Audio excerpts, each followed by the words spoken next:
Now, this is Jesus in the Garden of Gethsemane. It says, and he cometh unto the disciples and findeth them asleep, and saith unto Peter, what, could ye not watch with me 1 hour?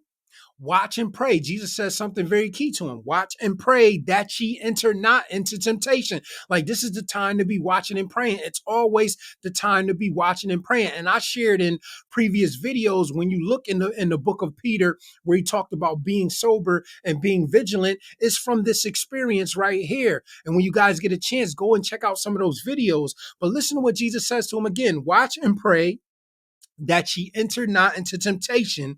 The spirit indeed is willing, but the flesh is weak. The spirit is always willing to do the right thing. But if you are not in the right place with God, right? If you're not talking to the Lord, if you're not praying, if you aren't fasting at times, turning your plate down, you can allow that flesh to take over. And that's exactly what happened when they came to seize Jesus, right? Peter was acting out in his flesh. And guess what? We see later on in that same chapter, John chapter 18, where Peter eventually denies Jesus.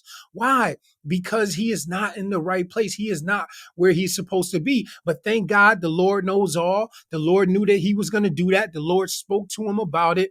And later on, when he denied the Lord, three times, before the cock crowed, and he basically went back to his old life. He went fishing, and some of the disciples followed him, because guess what? Peter had that influence. But guess what? When the Lord came and restored him, just like he denied the Lord 3 times, the Lord asked him, Peter, do you love me? 3 times. Well, feed my sheep. So that's the grace and mercy of the Lord God right there. But guess what? We want to be able to be in the place that when we are confronted for our faith, that we have that spiritual boldness to say, listen, for God I live and for God I die, right? We don't want to be ashamed of the Lord in the time that we're being confronted for our faith.